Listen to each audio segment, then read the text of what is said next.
Hi everybody, this is Stefan Molyneux from Freedomain Radio. I hope you're doing well, and I hope you're as sick and tired as I am of being lied to about everything all the time. Your history is lied about in order to control your future. I'm sick and tired of it, and I'm going to help you break out of the matrix of Marxist delusions that have birthed our self-destructive modern culture. So, standard narrative.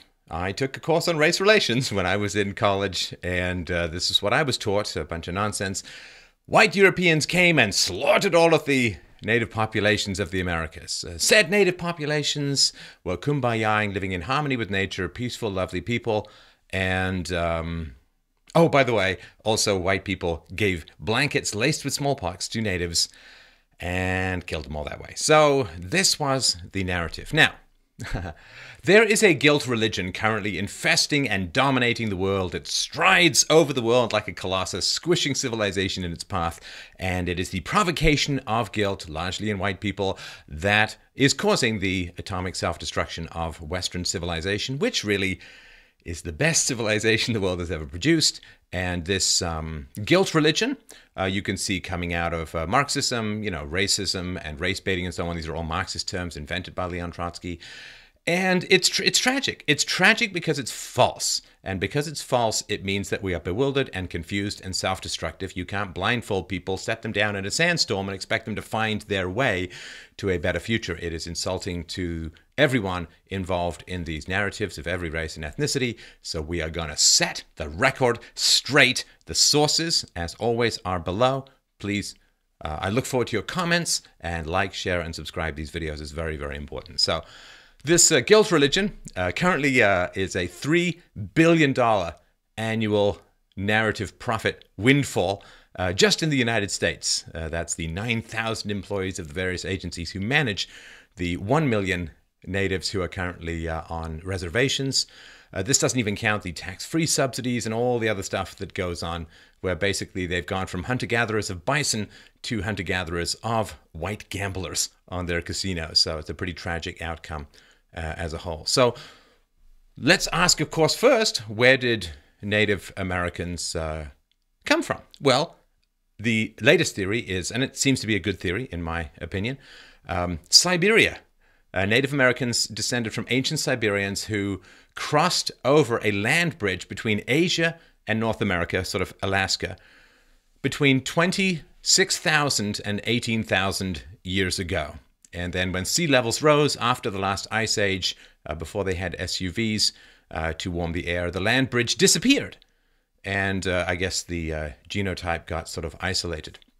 It's a bit of a tricky thing. I'd heard rumors that there was an original population in the Americas that was decimated by the modern Native Americans. And that's because, according to a researcher, modern Native Americans closely resemble people of China, Korea, and Japan, but the oldest American skeletons do not.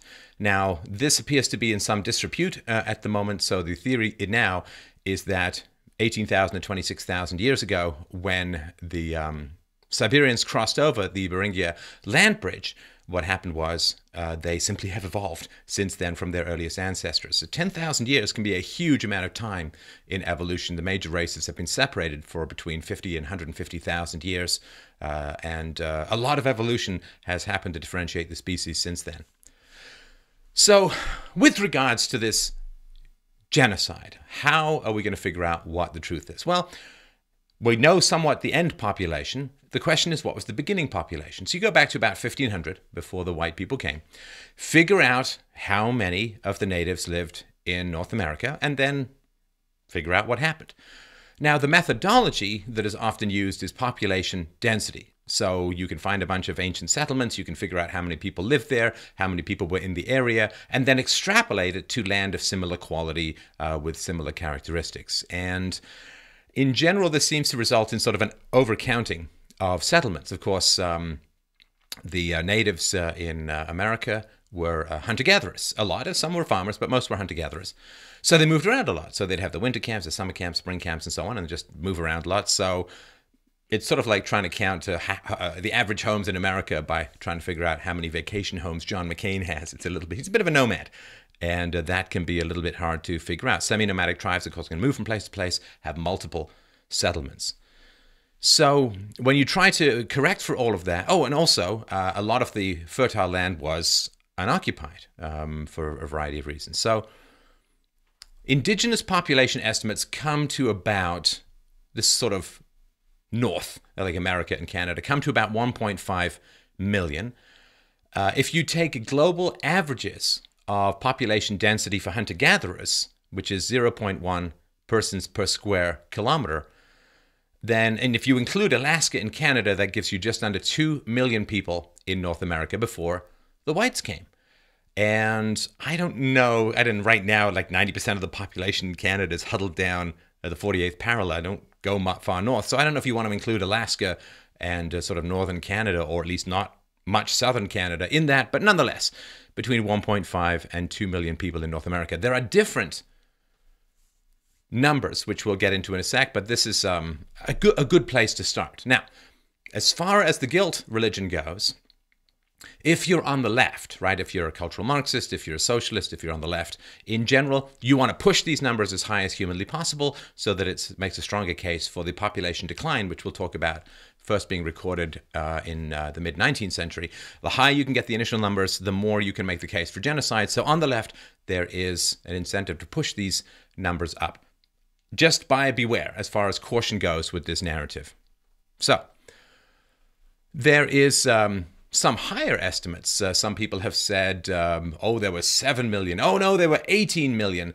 But that means 16 million in the United States. And they've left very sparse remnants behind. It's pretty hard to believe. Fossils, very hard to find from sort of dinosaurs and so on. But if there were 16 million people in the United States, they would have left a pretty significant footprint.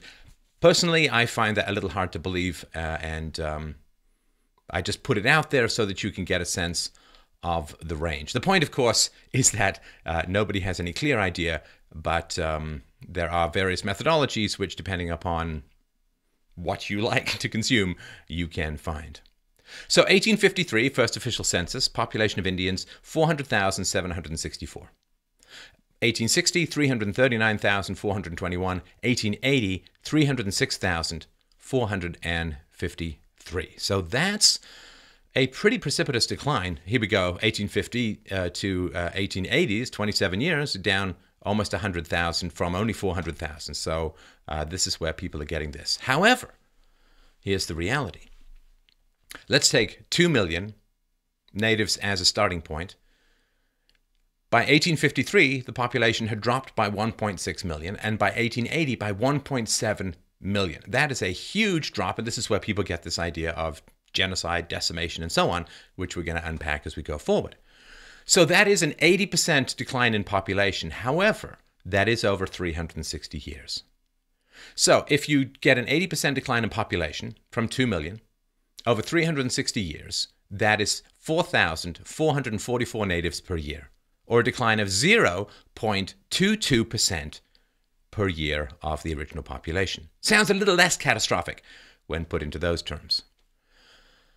Now, hunter-gatherer populations do not have robust population growth, to put it mildly. Once they reach the environmental carrying capacity, which is how much of hunter-gatherers the local ecological environment can support, it's basically zero.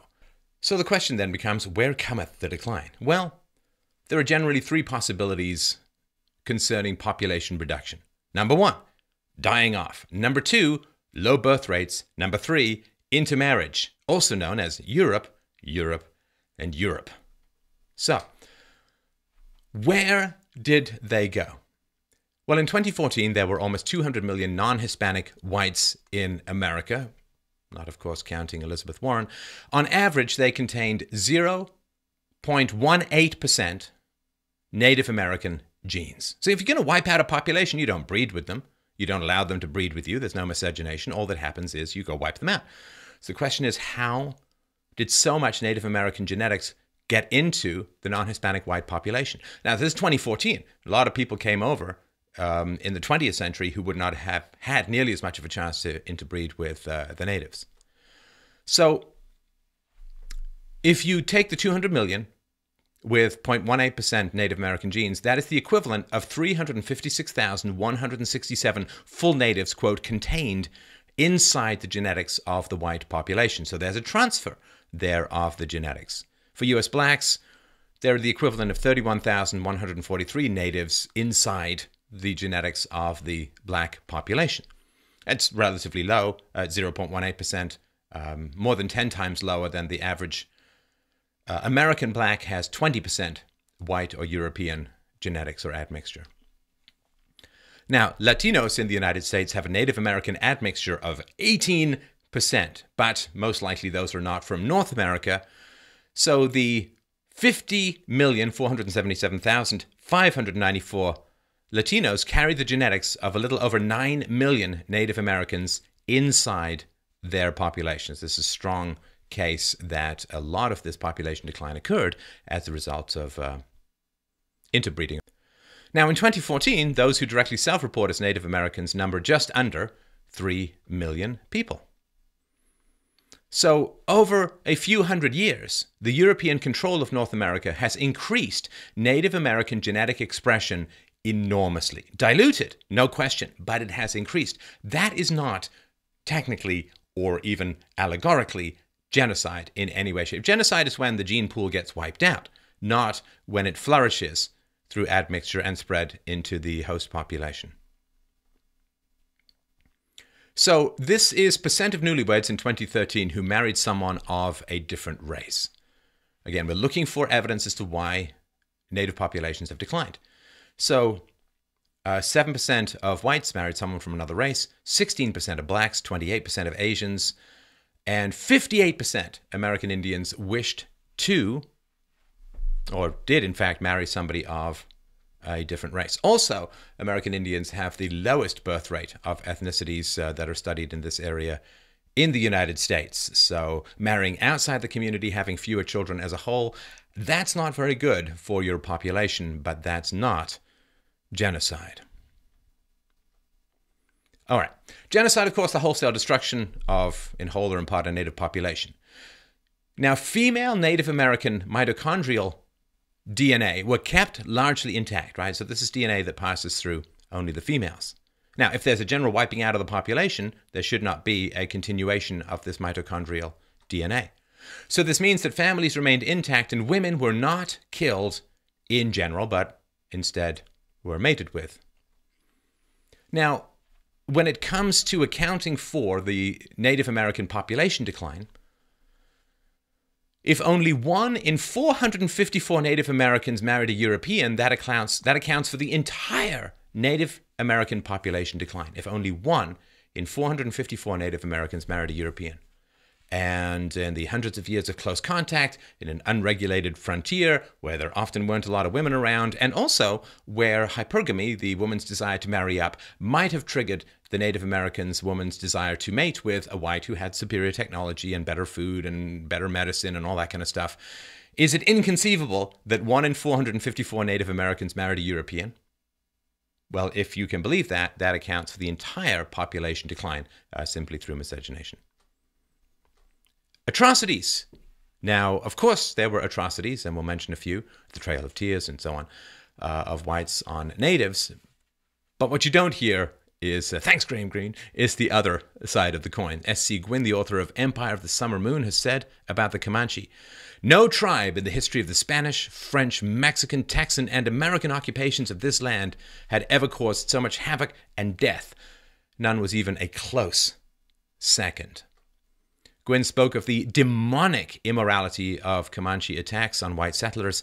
The Comanche usually tortured, killed, or gang raped their victims. Now, there was a wide variety of levels of aggression in Native American tribes, but there were some generally ISIS-style bastards among them as well. In South Dakota, a mass grave has been discovered containing the remains of over 500 scalped and mutilated men, women, and children.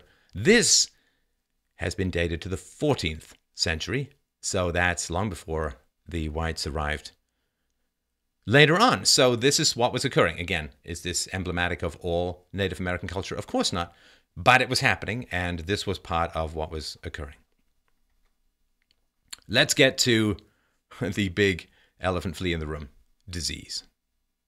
Now, before we start this, let's understand, Disease has rolled back and forth across history many, many, many times. This is a phenomenon known by scholars as a virgin soil epidemic. So a new population brings highly contagious diseases for which the local population has little to no immunity. So that's in Kyrgyzstan. It's thought by some to be the origins of the Black Death. Now, the Black Death jumped onto the fleas, which jumped onto the rats, which jumped onto the ships. Trade with the Orient brought the Black Death or the bubonic plague to Europe. And my goodness, it was unbelievable. Unbelievable. 75 to 200 million people died from this, and it peaked in Europe from 1346 to 53 and came in waves thereafter. And it was used as a bioweapon. There's reports of people taking armies who were sieging cities, taking corpses, loading them up in their catapults and flinging them over to hopefully infect the people in the cities and so on. It was brutal on the Europeans. Does anybody go back to Kyrgyzstan and say, you genocidal bastards releasing the bioweapons, you must have given blankets infected with black? It just happens. It's unbelievably brutal. And it's happening now. We've got the Zika virus. There was Ebola recently and also has resurged a little bit. Right now, 22% of landed Middle Eastern migrants in Minnesota test positive for tuberculosis compared to 4% who test positive for the latent strain in the United States as a whole. So this is one of the great challenges of diversity. Diversity means horrifying pathogens that you are not prepared to deal with. And I mean, smallpox was brutal and devastating on the European population as a whole. Even if you survived it, you got all these god-awful Bryan Adams style scars and so on. So, and the germ theory of disease was not understood at the time.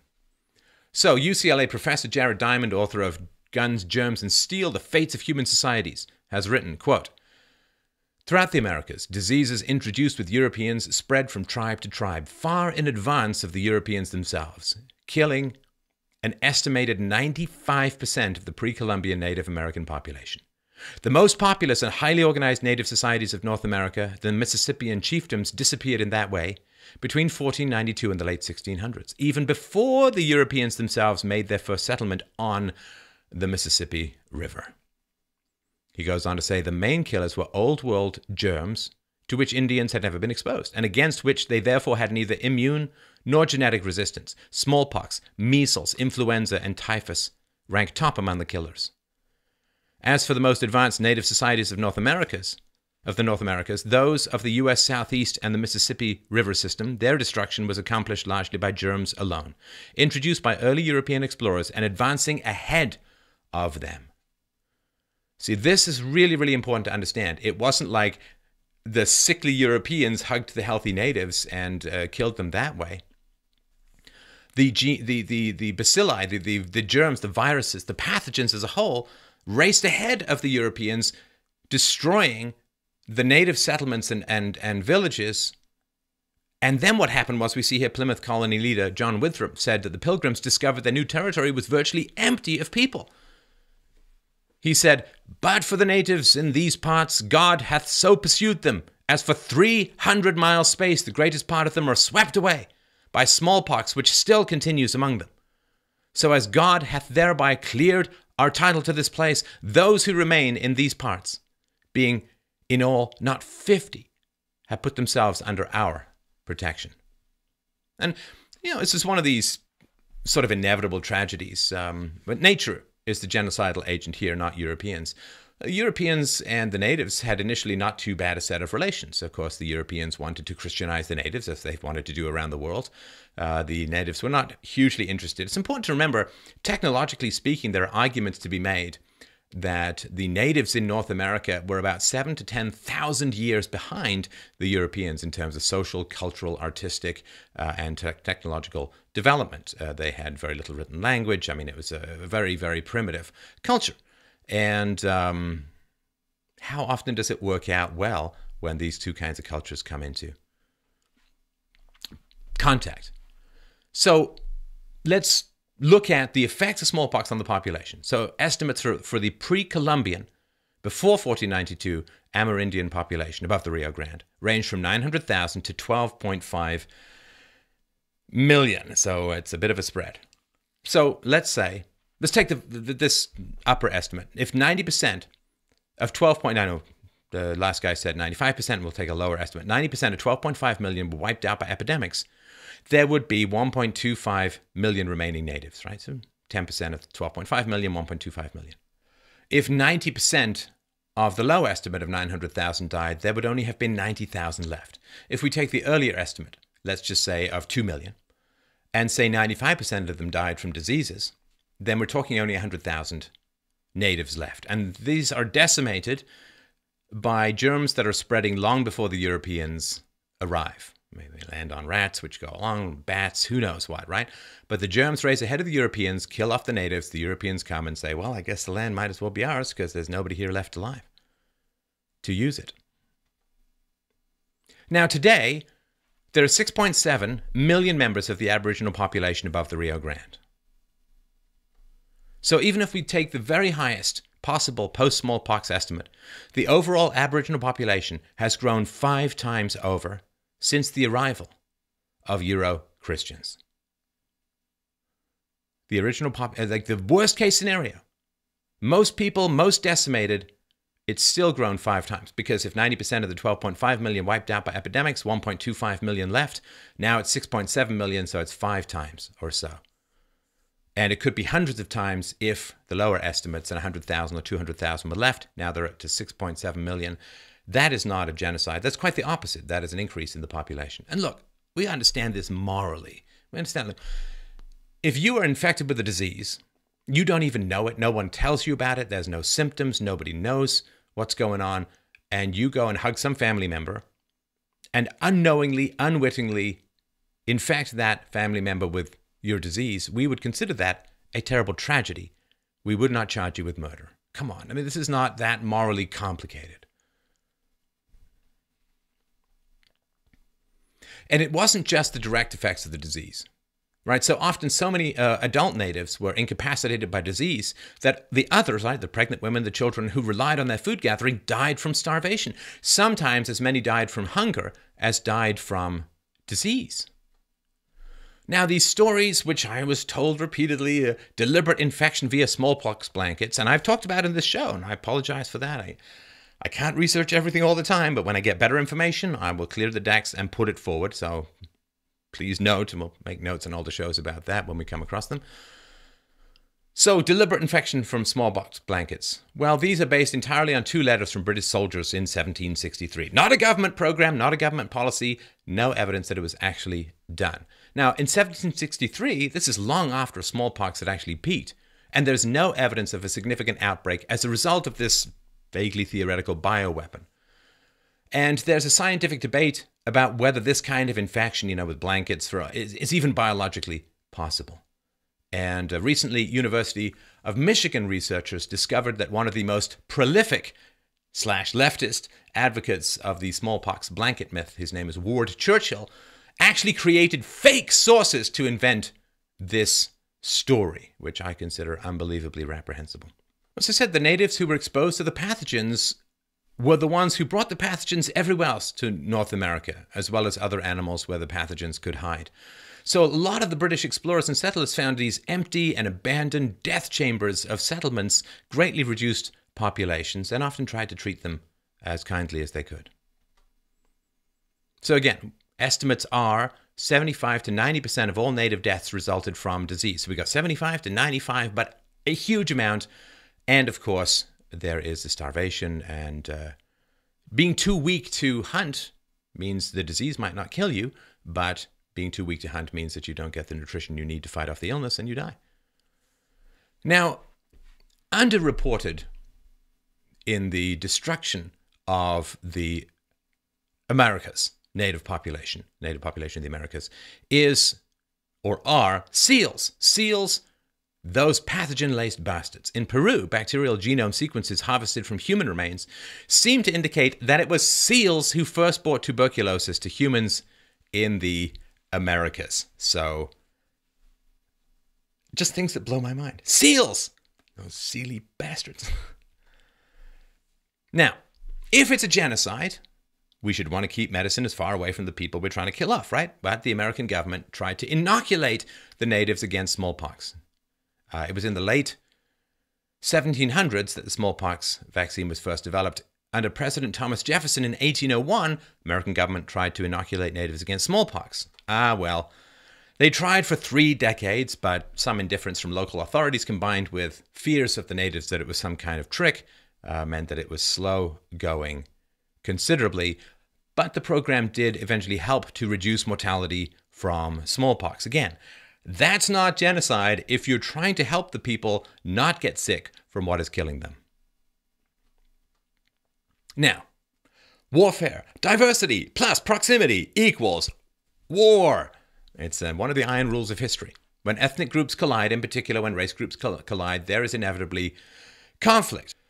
So in the 400-year history of white-native interactions and conflicts, there are, of course, countless examples of vicious cruelty on both sides. Now, again, the history is more than 400 years in total, but not been a lot of wars for the last while. Did you know there was a native attack in 1675 that slaughtered 25% of the entire white population of Connecticut? Let me say that again. Slaughtered 25% of the entire white population of Connecticut. So that's not great. One captured white man in a conflict was tied to a stake in sight of his comrades who were huddled in a fort and brutally tortured for 3 whole days. He only finally died after his native captors flayed his skin with hot timbers and hacked off his fingers and toes. Another prisoner was roasted alive. So again, it's pretty extreme, to put it mildly. Because many of the natives valued bravery above everything else, and they had great contempt for anyone who surrendered, so they often just killed them, particularly if they couldn't handle the difficulties of the highly mobile society. Some of the rest of the captors were tortured, and sometimes they were even eaten as part of a ceremonial meal. So I would not put one in the love to be captured column with that situation. Now, have you heard of King Philip's War? No, of course not. Doesn't fit the leftist narrative of white's bad. So, 1675 to 76. King Philip's War was the costliest of all American wars proportionately to population. The costliest of all American wars. It killed 1 in every 16 men of military age in the colonies, as well as large numbers of women and children who were killed or enslaved. Out of New England's 90 towns in this war, 52 were attacked by the natives, 17 burned to the ground, and 25 pillaged. Now, the war started with clear rules, at least on the colonial side, but it kind of devolved after that with massive atrocities on both sides. However, you couldn't just be a white person go around killing the natives with impunity. In the summer of 1676, 4 men were tried in Boston for the brutal murder of 3 female natives and 3 children. And all of these 3 men were found guilty, and 2 of them were in fact executed. So that's not genocide either. Now, in 1689, some of the stronger native tribes allied with the French against the British. And, you know, you've now picked a side, you're part of the war, and you're going to be subject to the brutalities of war. In 1754, encouraged by perfidious French spies, the natives started the 7 Years' War against whites, killing and capturing thousands. In 1862, the Sioux tribe revolted, killing, raping, and pillaging all over the countryside. In 1864, in Colorado, Cheyenne and Arapaho tribesmen cut off Denver from all supplies surrounding it and murdered entire families. In one case, all the victims were scalped. The throats of the 2 children were cut, and the mother's body was torn open and her intestines and innards were pulled over her face. So here we're talking, I mean, these are white farmers in South Africa levels of brutality. Now, the discovery of gold in California exacerbated tensions. Natives were pushed into less fertile lands and began to starve and attack settlers. Native women turned to prostitution just to feed their families, which exacerbated the demographic decline because it kind of took them out of the being a mom pool. Now, whites who were unable to beat the natives on the plains would wait till they went to ground for the winter and then would destroy the food stores during the winter. And this was, in fact, the impetus for the initial reservation system. Now, say what you like, these actions were almost certainly in conformity with the laws of the war that were accepted at the time. The villages of warring natives who refused to surrender were viewed as legitimate military targets and could be acted against. And this, of course, occurred significantly later when Churchill bombed the Germans and so on. So, like it or not, those were part of the rules of war at the time and considerably thereafter. January 15th, 1891, the last Sioux warriors surrendered, and except for a few skirmishes, that's basically been it. So, let's draw a few conclusions here, shall we? Now, first of all, genocide is kind of a technical term outlawing the destruction of a group in whole or in part. Percentages are not defined, so nobody knows exactly what it means. Now, the law regarding genocide was ratified by the US in 1986. Now, that's close to a century after the close of the settler and native wars. Genocide of the natives was never official US government policy. Occasionally, people would call for it, but never as part of general policy. Massacres were inflicted by local volunteer groups. No regular US Army unit was ever charged with similar atrocities. Now, when it comes to blaming white people for all of this later, it was illogical, immoral, and not even remotely in accordance with international law. In fact, it's very much against it. There's no such thing in international law as collective guilt. The Genocide Convention has explicitly ruled that only individual people can be charged with genocide, not an entire group, not an entire race. And when native infant mortality goes down significantly, when life expectancy goes up enormously, when there are many more natives, arguably now, than there were certainly after the smallpox epidemic, and certainly after the entire population, if some of the lower estimates are to be believed, that's not genocide. When there are more people left at the end than at the beginning, that's not it. There is, of course, an inevitability to this kind of stuff. There was an overspill, right? The agricultural revolution in Europe allowed for the production of much more food. I mean, food production went up 5 to 10 to 15, sometimes even 20 times. You got winter crops like turnips being introduced at better harnesses, which didn't choke, harnesses which didn't choke the animals, allowed for better plowing. Huge amounts of food increases that went on. This caused a huge population explosion in Europe, and a lot of them went to the New World because it was overcrowded, it was filthy, dirty, dangerous, and tyrannical in many ways. There was freedom on the frontier. So the waves of migration spilling out from the overpopulation in Europe to the New World created this series of expansions into what seemed like pretty unlimited and empty land. They didn't go and kill the natives. The natives were already dead or driven off by disease.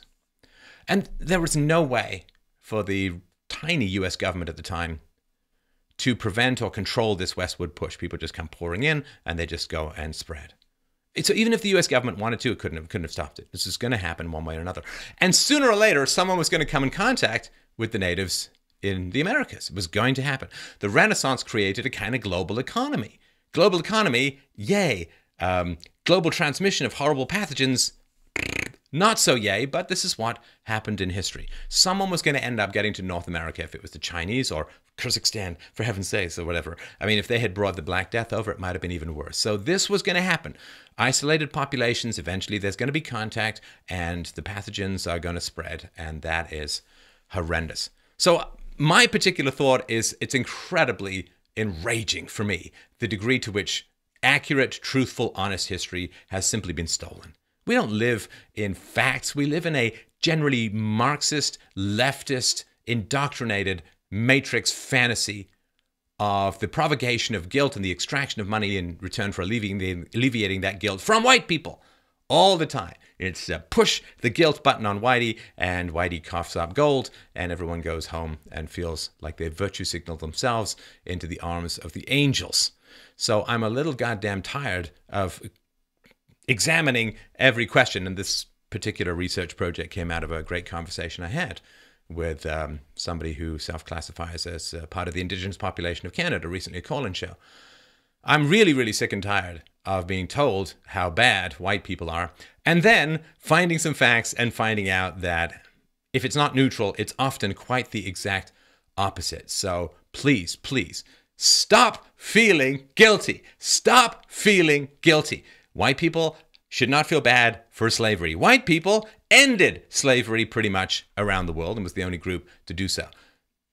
White people have treated minorities the best of any civilization throughout history, and got to stop feeling guilty about all of this stuff. It's destructive. It creates the soft bigotry of low expectations for minorities.